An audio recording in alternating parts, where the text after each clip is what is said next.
le plan étant rapporté à un repère orthonormé direct, c'est-à-dire le sens positif, et ceci ne sera utile pour l'argument. C'est-à-dire le sens positif, c'est le sens contraire plus aigu d'une montre.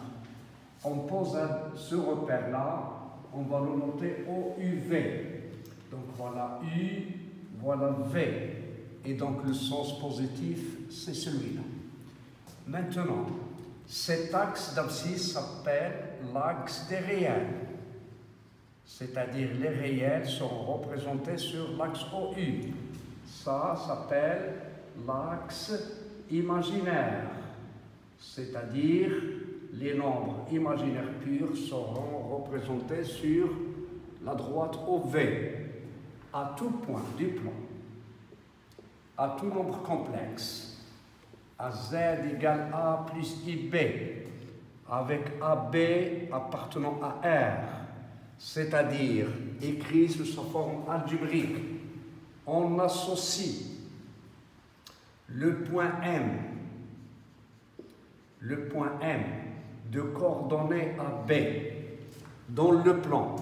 Et donc, si vous avez Z égale à A plus IB, on aura ici l'abscisse A, ici l'abscisse B, l'ordonnée B, et on aura M ici de coordonnées AB. Ou on écrit M d'affixe A plus IB. Et ça, c'est le vecteur OM. On dit aussi que A plus IB est l'affixe de OM. M s'appelle l'image de Z dans le plan complexe. Dans le plan complexe. Z s'appelle l'affixe du point M ou du vecteur OM.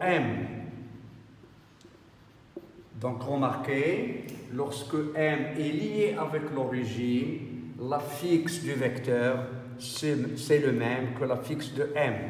On écrit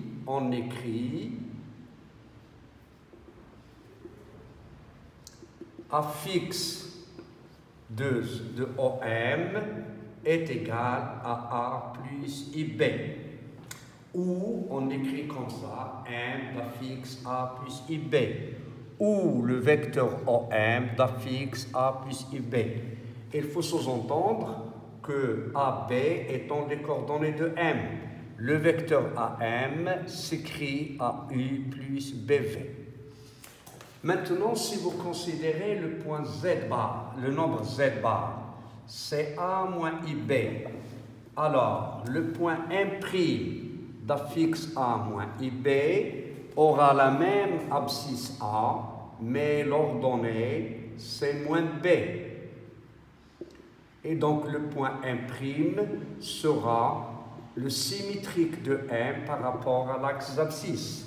Et vous aurez là le vecteur OM'. Et donc, OM, si vous avez Z seconde moins A moins IB, c'est-à-dire il sera le symétrique de M par rapport à O. Maintenant, si vous considérez M1 d'affixe Z1, M2 d'affixe Z2, et vous faites OS, le vecteur OM1 plus OM2, vous obtenez OS s'écrit sous la forme A1 plus A2U plus AB1 plus B2V. Avec Z1, c'est A1 plus IB1, Z2 c'est A2 plus IB2. Et donc vous aurez l'affixe du vecteur OS, c'est, vous remarquez ici, c'est réel plus réel, imaginaire plus imaginaire, c'est-à-dire son affixe sera Z1 plus Z2, où on écrit ZS, l'affixe Z1 plus Z2. Nous allons le voir ici graphiquement. O, U, V. Si vous avez M1, vous avez là M2, alors OS, c'est la somme géométrique. On construit le parallélogramme et vous aurez le point S ici, c'est-à-dire l'affixe de S, c'est Z1 plus Z2. Maintenant, le vecteur M1, M2, alors ça serait OM2 moins OM1. Et donc il s'écrira sous la forme A2 moins A1U plus B2 moins B1V. Et donc l'affixe du vecteur M1, M2 est égal réel moins réel, imaginaire moins imaginaire, c'est-à-dire ça serait l'affixe de M2 moins l'affixe de M1. On écrit M1, le vecteur M1, M2, d'affixe Z2 moins Z1. Maintenant, pour la distance OM1, c'est la norme du vecteur OM1. Et donc, c'est A1 au carré plus B1 au carré. Et ce n'est autre que le module de Z1. Et donc, si vous faites la distance M1, M2, c'est la norme du vecteur M1, M2, c'est l'abscisse de M2 moins A1 au carré, plus B2 moins B1 au carré, et cela, ce n'est autre que le module de Z1 moins Z2. Et donc, remarquez bien, toute relation sur les vecteurs ou sur les points, ça correspond aux nombres réels, les nombres complexes, c'est-à-dire des affixes. Pour les distances, ce sont des opérations sur le module. Maintenant, si nous prenons G, le barycentre de M1 affecté de coefficient alpha, M2 affecté de coefficient bêta, nous voulons chercher l'affixe de G à l'aide des points, des affixes de M1 et de M2. La propriété caractéristique, je pense que vous la savez, vous la connaissez, quel que soit M dans le plan, on a alpha M1 plus bêta M2 égale alpha plus bêta Mg. Et ceci relie le barycentre G avec n'importe quel point du plan. Si le pronom M est égal au, l'origine du repère, on aura alpha OM1 plus bêta OM2 est égal à alpha plus bêta OG. Avec alpha, bien sûr, c'est la condition d'existence du barycentre. Alpha plus bêta est différent de 0. On obtiendra OG égale 1 sur alpha plus bêta, alpha OM1 plus bêta OM2. Et donc ZG, l'affixe de G, sera 1 sur alpha plus bêta, alpha Z1, l'affixe de OM1 c'est Z1, plus bêta Z2. En particulier, CI est le milieu de M1, M2. Ceci équivalent à I, c'est le barycentre de M11, M2, 1. Et donc, vous remplacerez dans cette relation les alpha et bêta par 1. Donc, l'affixe du milieu, c'est ZI égale à Z1 plus Z2 sur 2. Voilà, ça c'est le milieu. Il vous reste la propriété la plus importante. Et d'ailleurs, cette partie de la représentation géométrique de nombres complexes est la plus importante de toute la leçon parce que toutes les questions seront posées sous forme géométrique et nous allons la traduire en opération sur les nombres complexes. La condition collinéarité de 3 points.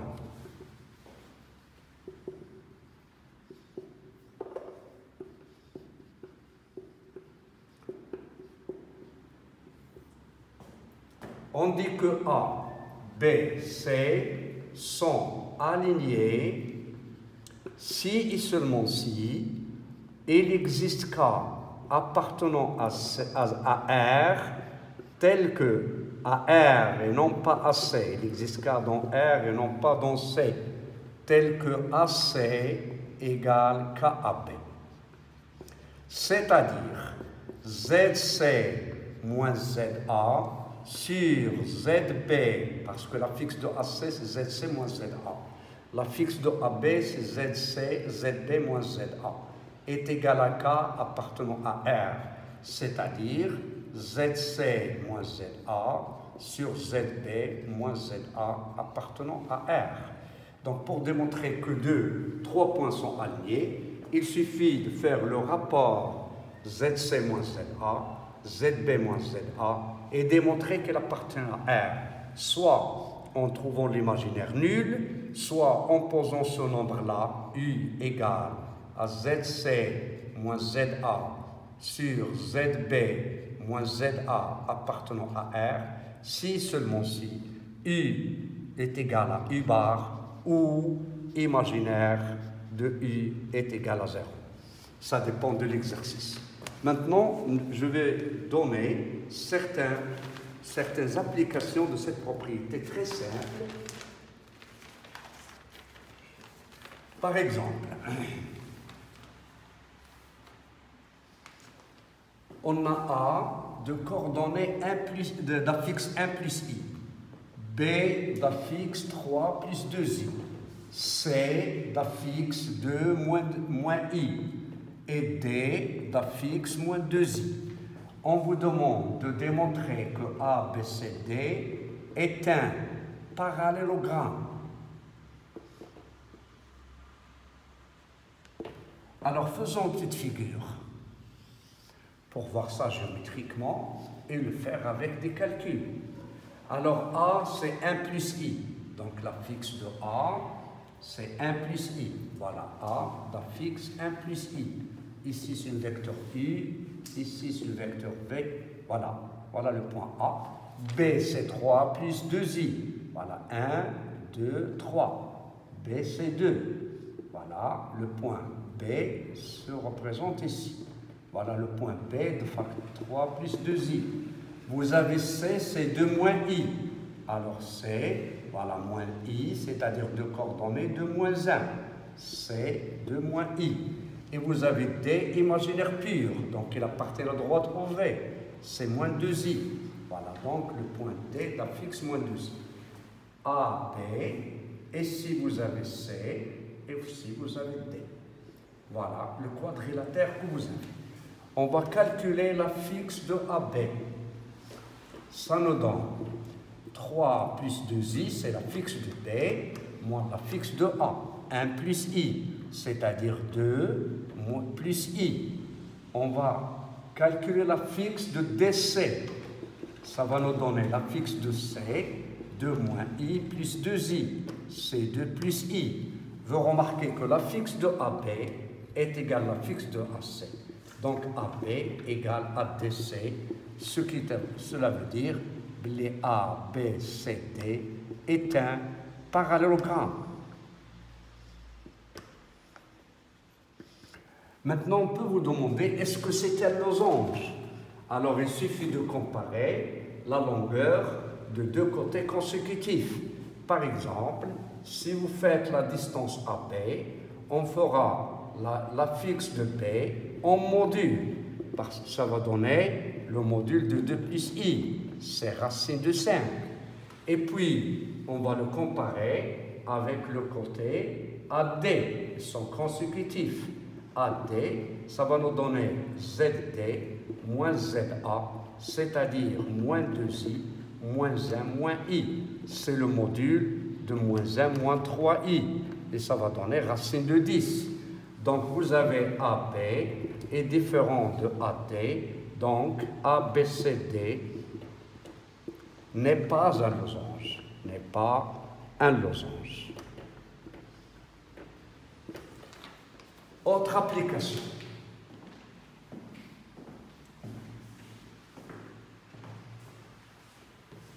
C'est simple, mais dans les exercices d'application, il faut faire attention et faire de bons calculs, sinon toute erreur change tous les résultats. Et donc, si vous prenez A d'affixe 1, B d'affixe 2 plus 4i, C d'affixe 2 plus 2i, ces points sont-ils alignés? Alors, j'appliquerai la relation ZC moins ZA sur ZB moins ZA égale à 2 plus 2i moins 1 et 2 plus 4i moins 1.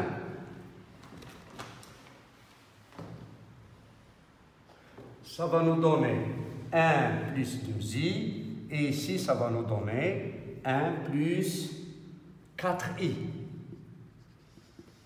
Voilà, vous avez ZB, c'est 2 plus 4i, C c'est plus 2i, alors on aura 2 moins 1 c'est 1, 2 plus, moins 1 c'est 1, et ici vous avez 4i, ZB c'est 2 plus 4i.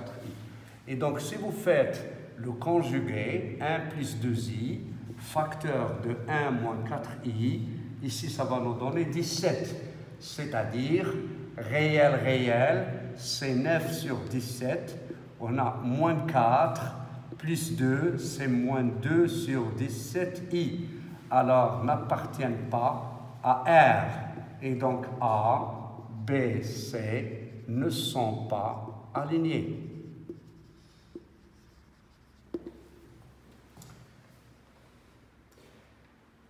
Vous avez les points A d'affixe moins 1 plus i, B d'affixe moins 1 moins i, et C d'affixe 2 moins 2i.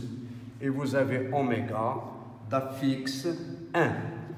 Montrez que oméga est le centre du cercle circonscrit au triangle. Si vous faites ZC moins ZA sur ZB moins ZA, vous aurez 2 moins 2i plus 1 moins i. Ici, vous avez moins 1 moins i plus 1 moins i. Et donc, vous aurez 1 moins 3i sur moins 2i, c'est-à-dire moins i, c'est 3, plus i sur 2. J'ai multiplié là par moins i et là par i. Ceci n'appartient pas à R. A, B, C ne sont pas alignés. Donc, ils définissent un triangle.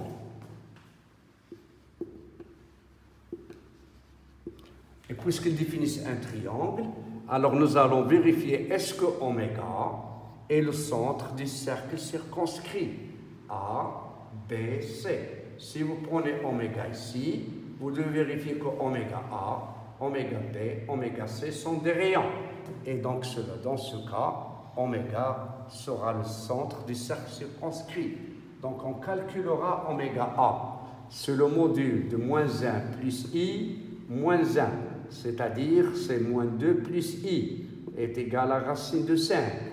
Oméga B, ça va nous donner l'affixe de B, moins 1 moins i moins 1, c'est-à-dire c'est moins 2 moins i, c'est racine de 5.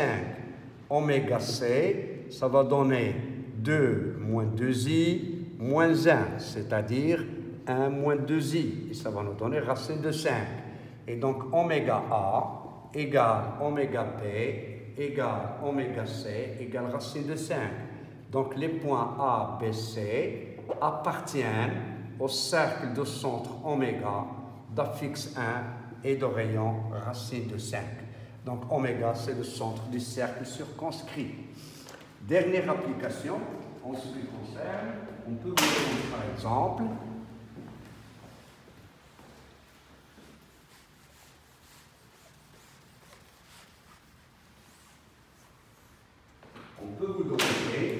déterminer l'ensemble des points M d'affixe Z tels que IZ bar moins 2 égale à 3. Donc vous pouvez soit donner l'interprétation géométrique, et c'est la meilleure, soit vous pouvez poser Z, c'est X plus Y, et chercher l'équation cartésienne. Tout d'abord, si vous écrivez IZ bar moins 2 égale 3, je vais factoriser par I, et ça va donner Z bar moins 2 sur I égale à 3, c'est-à-dire le module de Z bar plus de I est égal à 3, parce que le module de I c'est 1. Donc on aura module de I pour le module de Z moins 2 sur I égale à 3. Et donc vous pouvez écrire ce Z moins 2I bar est égal à 3. Et il faut remarquer que le module de Z égale le module de Z bar égale le module de moins Z égale le module de moins Z bar. C'est-à-dire Z moins 2I égale à 3. Et ceci équivalent. Si vous prenez A d'affixe 2I, on aura AM égale à 3. C'est-à-dire M appartient au cercle de centre A de coordonnées 0, 2 et de rayon R égale 3. Et maintenant, vous avez répondu géométriquement. Dernier exemple, on peut vous demander Z moins 1 plus I égale I, Z plus 1. Alors, l'ensemble de points, dans ce cas, on aura 1 moins I est égal au module de I fois Z moins I. C'est-à-dire le module de Z moins 1 moins I égale le module de Z moins I. On considère le point de coordonnées d'affixe 1 moins I et B d'affixe I. On aura donc la distance MA égale la distance MP équivalente à M appartenant à delta qui est médiatrice de AP. Vous pouvez bien sûr répondre en donnant l'équation cartésienne soit du cercle, soit de la droite, en posant Z égale à X plus Y, mais il est préférable toujours d'essayer de donner des interprétations géométriques. Une série d'exercices va en suivre, c'est cette notion de représentation géométrique. Bon courage et merci.